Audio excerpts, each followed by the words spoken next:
नमस्कार। प्रांजल ज्ञान गंगा में आप सभी का स्वागत है।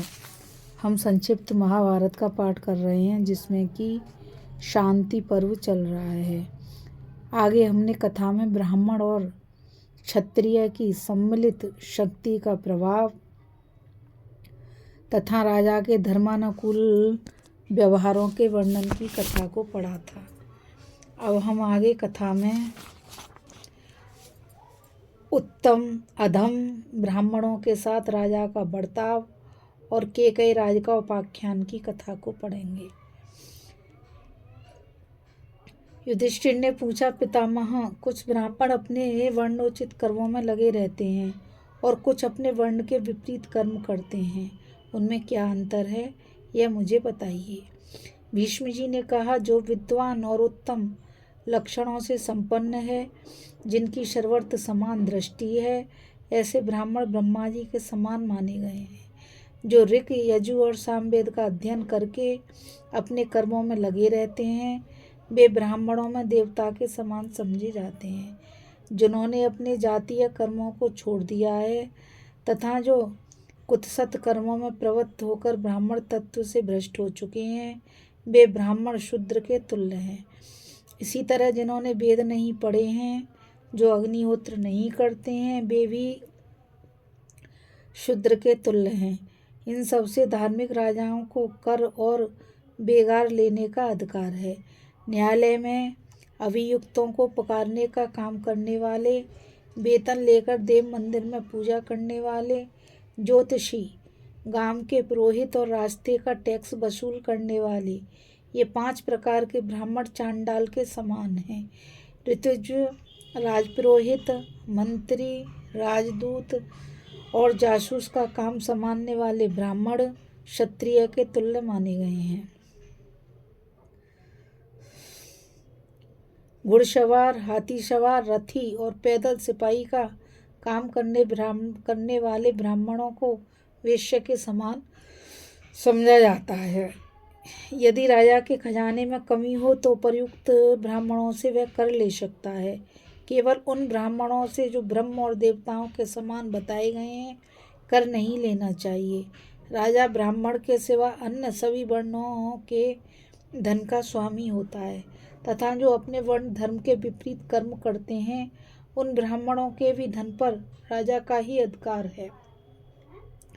राजा कर्म भ्रष्ट ब्राह्मण को किसी तरह क्षमा न करे, बल्कि धर्म पर अनुग्रह करने के लिए उसे दंड देकर धर्मात्मा ब्राह्मणों की श्रेणी से अलग कर दे।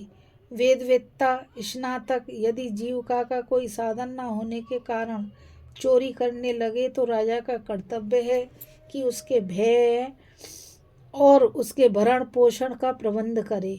जीविका मिल जाने पर भी यदि वह चोरी करना ना छोड़े तो उसे कुटुंब सहित राज्य से बाहर निकाल देना चाहिए। युधिष्ठिर ने पूछा, पितामह, किन किन मनुष्यों के धन पर राजा का अधिकार होता है और राजा को कैसा बर्ताव करना चाहिए। भीष्म जी ने कहा, राजा ब्राह्मण के सिवा अन्य सभी वर्णों के धन का स्वामी होता है तथा जो अपने कर्म से भ्रष्ट हो चुके हैं, उन ब्राह्मणों के धन पर राजा का ही अधिकार है। उसे कर्म भ्रष्ट ब्राह्मणों की ओर से लापरवाही नहीं करनी चाहिए। उन्हें दंड देकर राह पर लाना राजाओं का धर्म है। यदि राज्य में ब्राह्मण चोरी करें तो वह राजा का ही अपराध समझा जाता है, उसका पाप राजा को ही लगता है। इस विषय में एक प्राचीन इतिहास का उदाहरण दिया जाता है, सुनो। प्राचीन काल की बात है। कैकेयी राज वन में रहकर तप और स्वाध्याय किया करते थे। एक दिन उन्हें एक भयंकर राक्षस ने पकड़ लिया। यह देख राजा ने उस राक्षस से कहा, मेरे राज्य में एक भी चोर, दुराचारी और मदिरा पीने वाला नहीं है। अग्निहोत्र और यज्ञ न करने वाला भी कोई नहीं है। फिर मेरे शरीर के भीतर तुम्हारा प्रवेश कैसे हो सकता है। मेरे देश में एक भी ब्राह्मण ऐसा नहीं है जो विद्वान और तपस्वी ना हो। मेरे राज्य के लोग पर्याप्त दक्षिणा दिए बिना यज्ञ नहीं करते, व्रत धारण किए बिना कोई वेद नहीं पढ़ता। ब्राह्मण लोग अध्ययन, अध्यापन, यजन, याजन और दान तथा प्रतिग्रह, इन 6 कर्मों में लगे रहकर ही जीविका चलाते हैं। सभी ब्राह्मण मृदु स्वभाव, सत्यवादी, अपने धर्म का पालन करने वाले तथा मेरे समान सम्मान पात्र हैं। सबको राज्य से वृत्ति मिलती है। मेरे राज्य के क्षत्रिय किसी से याचना नहीं करते, स्वयं दान देते हैं।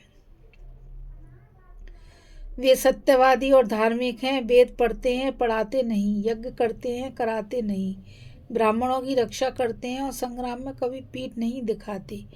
मेरे यहाँ के वैश्यवी अपने कर्मों में ही लगे रहते हैं। वे छल कपट छोड़कर खेती, गोरक्षा और व्यापार से जीविका चलाते हैं। प्रमाद में वक्त नहीं बिताते, सदा काम में ही लगे रहते हैं।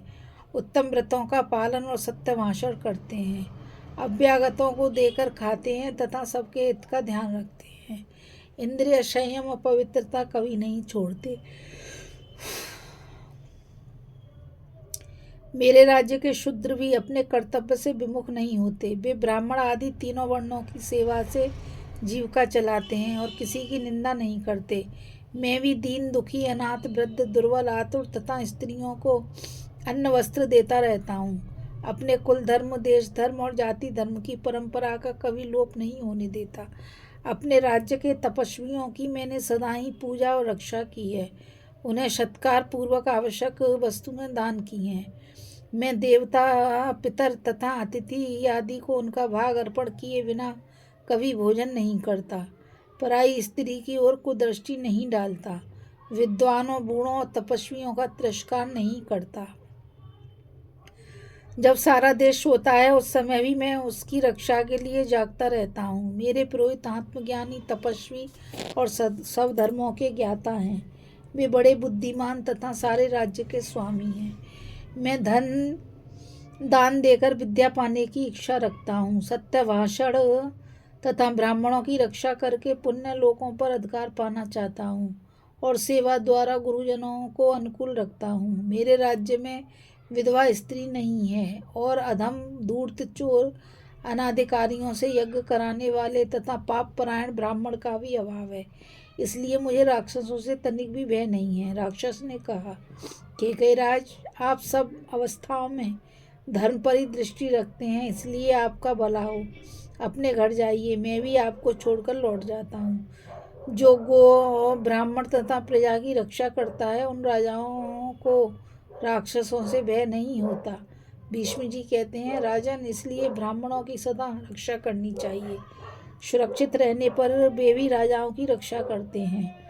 ठीक ठीक बर्ताव करने वाले राजाओं को ब्राह्मणों का आशीर्वाद प्राप्त होता रहता है। अतः उन्हें कर्म भ्रष्ट ब्राह्मणों पर नियंत्रण रखना चाहिए। यही राजा का उन पर अनुग्रह है। जो राजा अपने नगर और राष्ट्र की प्रजा के साथ इस प्रकार धर्मपूर्ण बर्ताव करता है, वह इस लोक में सुख भोग कर अंत में स्वर्ग लोक में इंद्र के समान सुख पाता है। इस कथा में बस इतना ही। अभी हम कथा में उत्तम अधम ब्राह्मणों के साथ राजा का बर्ताव और केकयराज का उपाख्यान की कथा को पढ़ रहे थे। अब हम आगे ये कथा में आपातकाल में ब्राह्मण आदि वर्णों के कर्तव्य तथा ऋत्विजों के लक्षण की कथा को पढ़ेंगे। मुझ गीता रावत को आज्ञा दीजिए। कल फिर मिलेंगे एक नई कथा के साथ। और मैं आप सभी से यही कहना चाहूँगी, इस चैनल को ज़्यादा से ज़्यादा लाइक, शेयर और सब्सक्राइब कीजिए ताकि यह अमूल्य ज्ञान अधिक से अधिक लोगों तक पहुंच सके। और कमेंट के द्वारा मुझे बताइए कि यह कथा आपको कैसी लगी। कल फिर मिलेंगे एक नई कथा के साथ। राधे राधे, जय श्री कृष्णा, नमस्कार।